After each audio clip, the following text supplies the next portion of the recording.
Hello everybody and welcome back to Vanilla Garden of Judgment. Last time we were given the A-OK to murder some people, which is very weird. I don't even know why, that would be brought up. But if we want to, we can, which is nice. But without further ado, let's just get back into it. Personally, murdering people sounds fun. It began with a small admiration that small grain will become a hailstorm. What poured all to her was unknown to this girl at the time. The girl had been born into a snowy village. It was one rural village of many. In winter, roads would easily drown and disappear in fallen snow. It was to the point that plows couldn't keep up. In such a village, there was a child no passerby would rest their eyes on. She was average in a bad way. She had no talents. She had nothing to pride in. So she's mid? Right. She was reserved without friends and had no place to keep her emotions. She spoke infrequently and smiled just as often. She would only seldomly change her expression. Had the girl been gloomy since birth? Or had her parents' divorce at a young age closed her heart? There was no way to tell. There was no will to live in her eyes, or perhaps it wasn't visible. The girl who had no self-confidence had no choice but to shut herself away. Hell of a collarbone, though. But today was a special day. The girl had carried her carry case to the brim and dragged it with her along the snow-covered road. She was unusually cheerful as her feet crunched the snow beneath her. Perhaps because the doors to her destination were opening soon, she was out of breath without realizing. The girl had not gone to school. At that moment, she was free for the summer and had exchanged her days for nights. Summer! The hell are you, Siberia? Yet she had forced herself awake for the occasion. Of course, her sleep deprivation caused her head to ache. I'm saying that because no, never mind. I was going to say something, but I realized I was wrong. Wrong consonant I was thinking of. I was going to say... What was I going to say? Fuck it. Now I've forgotten it because it was just so damn stupid. There was one reason she had not given up.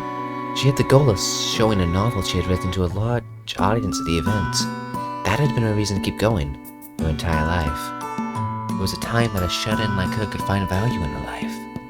It was a special stage upon which she could display her individuality.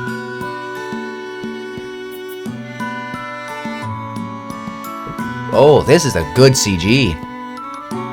Just saying. When the girl took a pen in hands, just like that, her world grew in size. The girl could create her very own world on top of a white sheet of paper, her own thoughts, ideas, and feelings. She put her whole soul into her writing. She wasn't a pro. She didn't dream of becoming one. Just by going to events in her area and writing in obscurity, if her works were loved by some unnamed reader out there, her world would connect to others. There was only a bit she desired, a small amount of expectations. The girl's work couldn't be called popular, yet it was for that reason that the few people who did pick up her works made her outdance. As long as someone gave her work a look, just like that, the girl was moved. She felt like she was alive. If she were to be given feedback, she would jump from happiness. She might not have had talent, she might not have been more skilled than most, but what she did have, what she made, was one and only in the world. It was an expression of her individuality. The girl at that time thought she'd like to continue to scrape, making a living with writing forever and ever. Is this backstory for, what's her face? The other red-haired girl? Or is this like, in the back, something about Blanco's backstory? The morning was refreshing. When I woke up in my room, I was still lying in bed. I did not move, as I had laid there with the white curtains blowing in the breeze. That's right. Yesterday, not knowing who I was, I came to this strange place, and I met a girl in white in a flower field and was taken to a white castle. I had met 3 girls. I shouldn't have woken. If I had opened my eyes, I wouldn't have to think things over so hard. You would have had to eventually, though. My brain grew foggy again. Was it because I had a bad dream? It wasn't a nice dream at all. Like Lilith said, it was a nightmare. It was a bittersweet dream that broke loose parts of my brain that I didn't have access to. You dreamed of a goddamn canvas, man. It's not that deep. What would happen to me from now on? Just why was I brought to this place? The girl in white told me that I'd have to find that out for myself. Would I ever discover why? There was a part of me that did not want to. Just what would happen to me when I recalled everything? Wasn't it possible that I would go insane? Wasn't it possible that I would continue underneath the pain in my chest and I'd lose my senses? I didn't want that to happen. I was anxious. It was hard to breathe. Someone help me. Please. Hey, how long are you gonna sleep, Blanco? Wake up already. Everyone's already eating breakfasts. It was Lilith that came to wake me up. I changed into my clothes in a hurry and headed to the cafeteria. I swear to God, that squeaky sound. Yeah, you, the red-haired one. You still have a big white bow, so maybe you. I don't know. You if you were riding and all that. We surrounded a large dining table and ate breakfast. When's the murder gonna happen?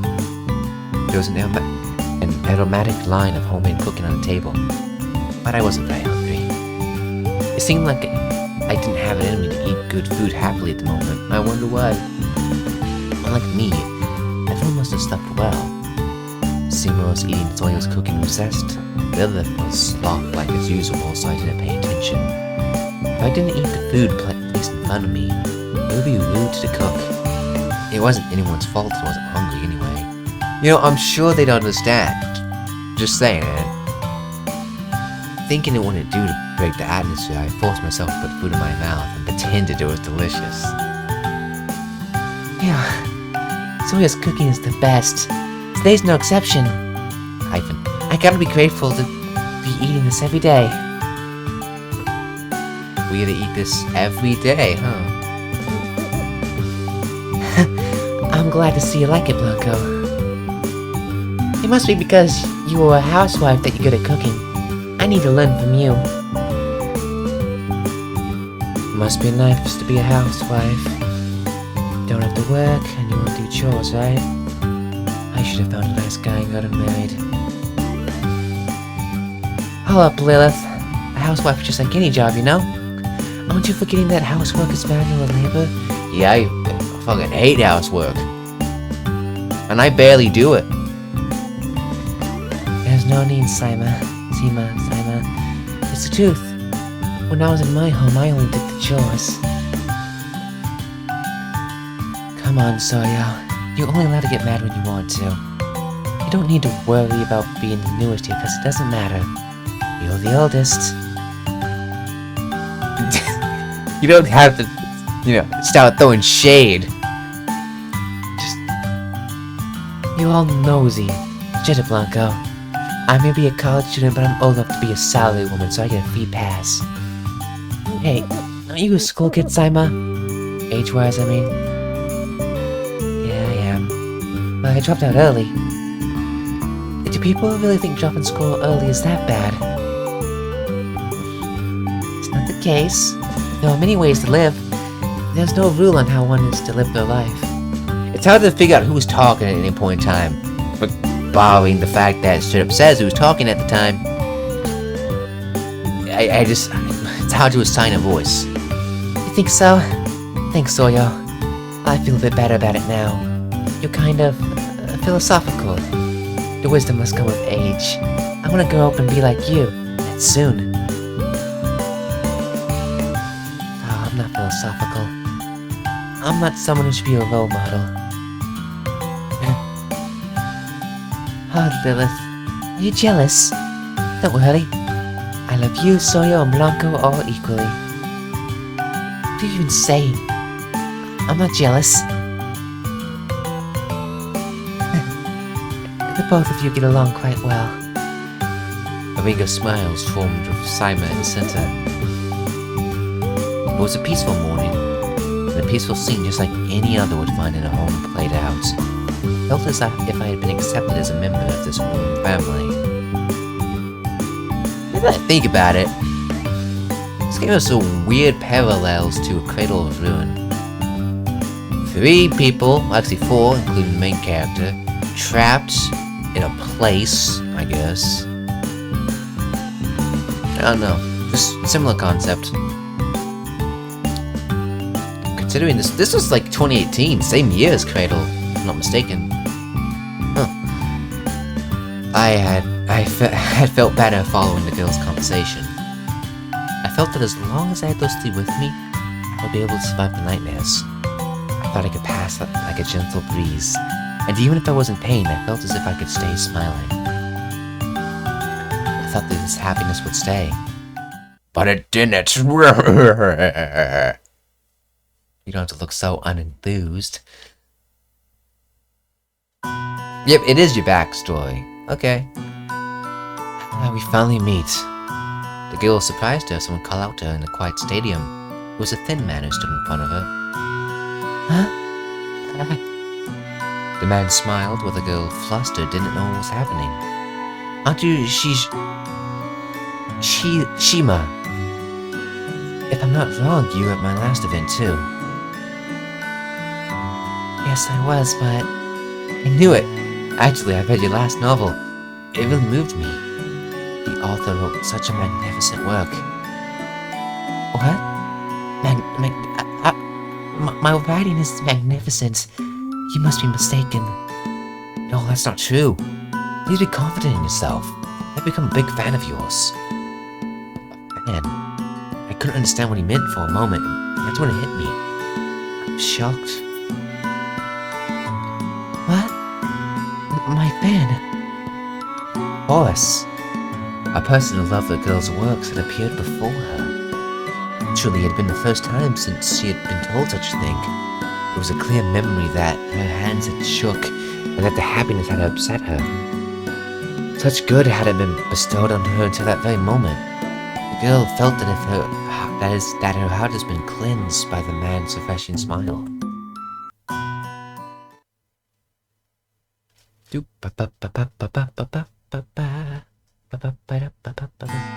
One thing I gotta say,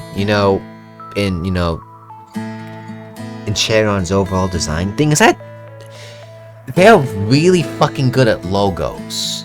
Like the logos themselves, I can't say the most magnificent thing ever, but like comparing each individual game's logo to each other, they're all distinct enough. I think it's pretty cool.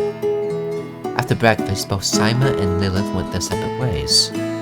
Sima. That's right. Cleaning, laundry, and cooking. In this castle, each resident had their own chores to complete. Sorry. As Fi just arrived, I did be given a role. I was left alone in the cafeteria. My, Blanca, what is the matter? Idle hands and mysterious hands, you must be given a mop. Soyohe, who had been gathering dirty dishes, called out to me when she realized I was there. Is there anything I can do to help? Oh dear. Was that it? There's no need. I imagine you must be getting used to the new environment. That is true. But if you're looking for extra work to lend a hand, why not help Sima? She said that she planned to help tidy up the library earlier. If I wanted without an end goal in mind, I would surely get in someone's way. But now I would listen to Soyo's advice. To be fair, you could just hang around in your room until, But, as said before, idle hands and mischievous hands. Something to do is nice. When I arrived at the library, I came upon Soyo reading upright. She had noticed my presence when I came near, and raising her eyes, I noticed her usual smile. Yeah, you're the Arthur girl. Sheena? I could just look at the log and be way back over here. Yeah, Shima. What are you reading? This? The title is Girls Inferno. The author has passed away, though. I wouldn't be surprised if that's a reference to another channel game. To put it simply, it's about 3 girls who die, but as you read on, you slowly get the whole picture. Surprised? I've read these kinds of old books. There's an energy in the kind of author stuff. It's charming somehow. Girls Inferno. It's bright, ruthless, and beautiful. It's a dark story, but it's hard to put the book down. Before you know it, you're through the whole thing. I want to learn how to write something like that. I think about it sometimes. Or maybe that could be referring to this game specifically, and these few are all dead. The story we're in right now could be dreamed up. The protagonists in this book you'd be digging us up us these crimes in history. I wonder if everything here is just someone's imagination. If you're just reading someone's book. Listen, Sharon, I know you like referencing this, but I swear, like once every other game you do this kind of shit. It's cool though, you know, meta references. And you actually, to be fair, I shouldn't complain about meta references because I played this shit out of order, so it's probably more spaced out than I think. See, if you don't know where you are or who you are, the protagonist in the book, like the protagonist in the book doesn't, so the readers can put themselves in his shoes. And to be fair, this is a perfectly good time to do it. Very meta. But I'm wrong, aren't I? This isn't a dream. This feels real, and in my hands I have feeling. I can taste things too. Sorry, this is something weird. This is all just a small prank of an author. Forget about it. The shadow disappeared from Sawyer's face and was replaced by a bright smile. Oh, by the way, Blanco, did you come to lend me a hand? Yep. Oh, you should have told me sooner. Okay, I'll let you get to it. As I cleaned books under Seema's guidance, a single small pamphlet caught my eye. It was a simple pamphlet made by stapling printed paper. It brought on the nostalgia of a homemade project for school. Oh, sorry about that. Just who made it? It was simply displayed on a corner table, and feeling drawn to it, I picked it up before I knew it. But I feel like if you hear me yawning a lot, it's not because I find this boring, it's because I'm pulling an all-nighter to record a bunch of videos. I recorded 3 corpse party videos already, but one of them didn't work, so we're missing a lot of context. Although to be fair, it was mostly just children getting murdered. You interested in that one, Blanco? I wrote that. If you want it, Blanco, do you want to try reading it? My story, I mean. God damn, that is just one disinterested face. Shima, do you want to celebrate with me after the event? Oh god. Normally, this would be, this is a red flag, but considering it's Sharon, you know it's gonna go down. Some of the conversation was, "You're amazing, Shima. I wish I could be like you. You're cute, and you can write too." Something was off. Yep. I felt there was something wrong with talking to the man. Yep. Oh god. I knew it. We're gonna have a turn for the worse. Do you have a boyfriend? Yep. She had a bad feeling. Feeling of inferiority washed over her. Hey, I've fallen for you, Shima. It was at that moment she realized it wasn't the girl's work that the men had been looking at. It had been her. I'm afraid I'm not following. I'm in love with you. I thought I'd just read your stuff. Oh, I'm in love with the author behind the books. She didn't want this. She couldn't let this continue. She had to distance herself from him. She just made a mistake. She had ended up becoming good friends with the person who had said he was a fan of her work. She must have been happy to have someone, a friend, to validate her. She was conceited, and because of that she caused a misunderstanding. I think this guy knows full well what he's doing. I won't see you again. I'm sorry. You were interested in me, weren't you? I thought it was my works you loved, but it was wrong. That's why I won't be meeting you again. Don't talk to me ever again. The misunderstanding had to end right then and there. I'll give you this. You're trying. The girl couldn't remember the man's expression. He had been surprised, most likely. What a shame, really. She hadn't looked at his face. She couldn't. If she did, she might have been hurt too. A few months passed since the girl had said farewell to the man. There would never be communication between them again. They would not hear each other's voice nor see their faces. A moth just landed on a microphone, so if you heard something, the girl had nearly forgotten the man's existence. Oh God, is this? The girl had come home as usual after finishing a part-time job. It was coming home that she came upon an unusual scene. There was a paper bag hanging from the doorknob. What was it? Oh no. She had an inkling of what it was. She knew, but she didn't want to acknowledge it. She wanted it to be some mistake. Her heart pounded noisily in her chest. She could feel her heartbeat quicken unnaturally. She was afraid. Fearfully, she peered into the bag. In the paper bag, there was a box cake and a letter. On the face of the letter was a few words scrawled messily. Happy birthday, Shima. Why am I... Disgusting. His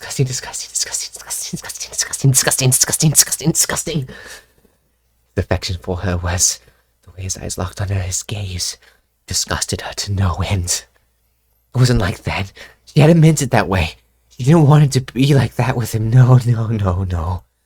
She hadn't meant to fish for men by writing. She wanted someone to acknowledge her. She wanted to make friends. That's all she wanted, and yet... Here she was, crushed beneath such a small happening. She felt brainless and it frustrated her. She felt as if she had trampled on her work until the present. I knew it. I knew from the start I didn't have a shred of talent. I knew I couldn't write a single thing that moved people. Just why did she have to suffer so much?